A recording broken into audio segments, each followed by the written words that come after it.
শরীরে ট্যাটু ছাড়া এখন কোনো ফুটবলার আছে নাকি? এ প্রশ্ন আজকালকার দিনে খুবই স্বাভাবিক। ফুটবলারদের ট্যাটু প্রীতি বা উল্কির প্রতি ভালোবাসা আসলে নতুন কিছু নয়। তবে ব্যতিক্রমও আছে।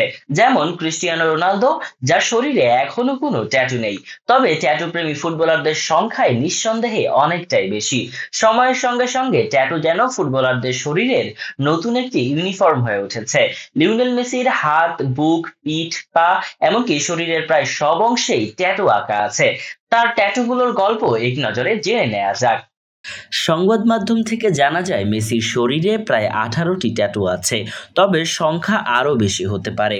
প্রতিটি ট্যাটুর পেছনে বিশেষ অর্থ আছে। মেসির প্রথম ট্যাটু ছিল তার মায়ের প্রতিকৃতি, যা তিনি 2011 সালে করান। এরপর ছেলেদের জন্য ট্যাটু করান। বাঁ পায়ে বড় ছেলে থিয়াগোর হাতের ট্যাটু ও নাম, পরে দ্বিতীয় ছেলে মাতেওর নাম।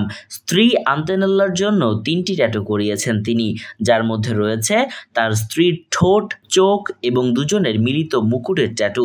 মেসির ডান হাতে রয়েছে পদ্ম ফুলের ট্যাটু, যা তার সাদামাটা জীবন থেকে বিশ্বজয়ের প্রতীক। ফুটবলের প্রতি ভালোবাসা দেখাতে ফুটবলের ট্যাটু, ধর্মীয় বিশ্বাসের প্রতীক হিসাবে যিশুর ট্যাটু এবং বার্সেলোনার বিখ্যাত গির্জা থেকে অনুপ্রাণিত রোজ উইন্ডো ট্যাটুও রয়েছে। সময়ের গুরুত্ব বোঝাতে করেছেন ঘড়ির ট্যাটু। মেসির বাঁ পা তার ক্যারিয়ারের গুরুত্বপূর্ণ অংশ। এক সময় পায়ে ছিল তলোয়ার, দেবদূতের ডানা ইত্যাদি, যা পরে ঢেকে ফেলেন। তবে ছেলের নাম, 10 নম্বর, বার্সেলোনার logo O Tasher 5 of cups ট্যাটুটি রেখেছেন।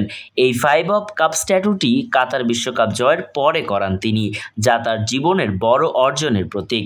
মেসির ট্যাটুগুলো তার পরিবার, বিশ্বাস, ভালোবাসা এবং জীবনের প্রতিটি গুরুত্বপূর্ণ অধ্যায়ের গভীর স্মারক।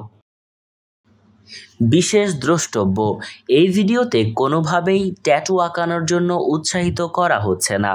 এই ভিডিওতে শুধুমাত্র মেসির ট্যাটু সম্পর্কে ধারণা দেওয়া হয়েছে। ধর্মীয় মূল্যবোধের জন্য ট্যাটু আঁকানো অবশ্যই বর্জনীয়।